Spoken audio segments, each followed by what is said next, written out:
निर्माता परिषद का स्थापना दिवस दीप प्रज्वलित कर एवं केक काट कर बड़े ही धूमधाम से मनाया गया। बताते चले कि आज वाराणसी के चांदमारी स्थित होटल ओम विलास में ईंट निर्माता परिषद वाराणसी के तत्वाधान में परिषद का स्थापना दिवस बड़े ही धूमधाम के साथ दीप प्रज्वलन एवं केक काट कर किया गया। इस अवसर पर ईंट निर्माता परिषद के अध्यक्ष कमलाकांत पांडे ने बताया कि इस बढ़ती महंगाई में कोयले के दाम आसमान छू रहे हैं, जिससे कि हमें बड़ी कठिनाइयों के साथ अपने व्यापार को चलाना पड़ रहा है और अब सरकार ने 5% की जगह 12% जीएसटी लेने का दबाव डाल दिया है। हम सरकार से मांग करते हैं कि हम ईंट निर्माता भाइयों को राहत प्रदान करें तथा ऐसी योजनाओं को लाए जिससे हम सभी को लाभ हो।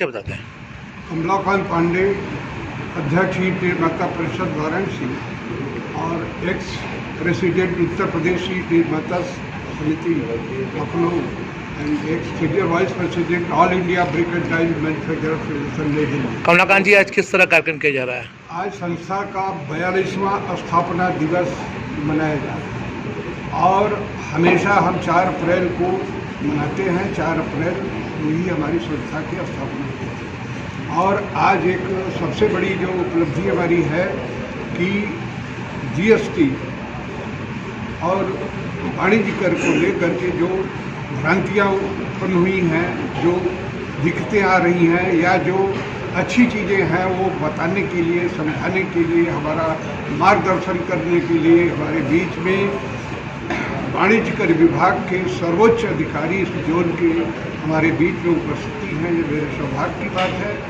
और उनसे हम मार्गदर्शन लेंगे, उनसे हम सीख लेंगे, जानकारी लेंगे, उनको अपनी दिक्कतें बताएंगे और उनके माध्यम से उत्तर प्रदेश सरकार और केंद्र सरकार को जगाने का और बताने का बात करेंगे। गोष्ठीय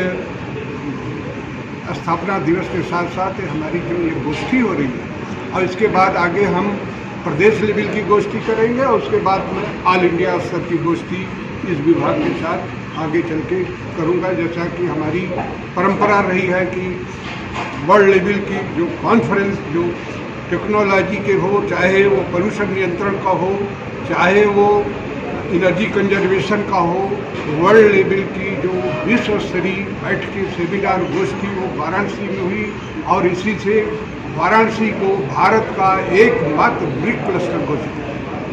इसलिए हम हमेशा की तरह से आज मनाते हैं। हमारे बीच में joint secretary वीणु Kumari ji, Shri Pradeep Kumar ji additional commissioner gate 2, हमारे Prince Kumar ji additional commissioner grade 1 zone 1 और हमारे बीच में डॉक्टर पी.के. उपाध्याय जो बड़े विशेषज्ञ हैं हमारे जीएसटी वगैरह के, असिस्टेंट कमिश्नर सेक्टर 18 वाराणसी उपस्थित हैं जो हम लोगों को प्रशिक्षण देंगे।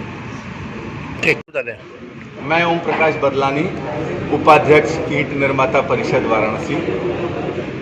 बात की जाए पॉल्यूशन मुक्त मशीनों की, कितनी मशीनें यहाँ लगाई जा चुकी हैं? हमारे ट्रेड में एक बहुत बड़ा आविष्कार मेरे द्वारा, जो ईंट निर्माता परिषद का सदस्य हूँ मैं, किया गया और इसमें हम लोगों को तकनीकी सहयोग ब्यूरो ऑफ एनर्जी इफिशिएंसी जो भारत सरकार का मिनिस्ट्री और पावर मंत्रालय के अंतर्गत आता है, उन्होंने ग्रीन टेक नॉलेज सॉल्यूशन ने हम लोगों की बहुत मदद किया और हम लोगों ने एक नई तकनीकी ईजाद की जिगजैग टेक्नोलॉजी के नाम से।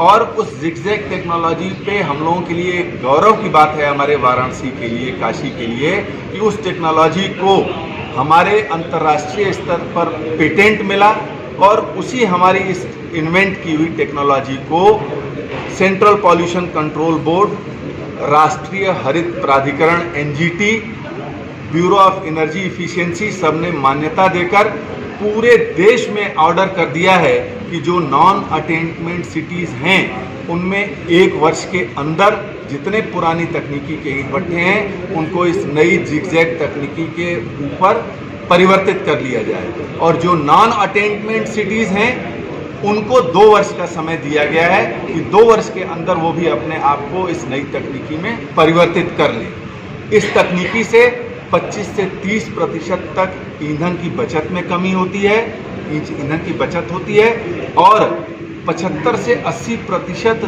तक प्रदूषण कम होता है। साथ ही साथ 1 नंबर ईंटों की जो गुणवत्ता है, जो ट्रेडिशनल भट्टों में 55 से 60% तक निकलती थी, वो 85 से 90% तक निकलती। ठीक। अच्छा बतला।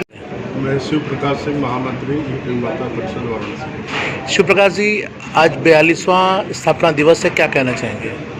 हम लोग सबसे बड़ी इस साल हम लोगों के व्यवसाय में जो सबसे बड़ा महंगा कोयला हो गया, अभी हम लोग उससे उबर नहीं पाए हैं। तब तक ये सरकार का जो तो GST का फरमान आ गया, अभी हम लोग जो 1% देते थे उसकी जगह 6% हो गया, जो 6% देते हैं उसकी जगह 12% हो गया है। हम लोग इस बहुत बड़ी व्यवसाय में हम लोगों की आपदा आ गई है, इसमें GST जो सरकार बढ़ा दी है। अब उसी लिए हम लोग आज इस गोष्ठी बुलाए हैं, अपने उच्चाधिकारियों को बुलाए हैं कि हम लोगों का मार्गदर्शन करें, किस तरह हम लोग चलाएं और कैसे व्यवसाय में आगे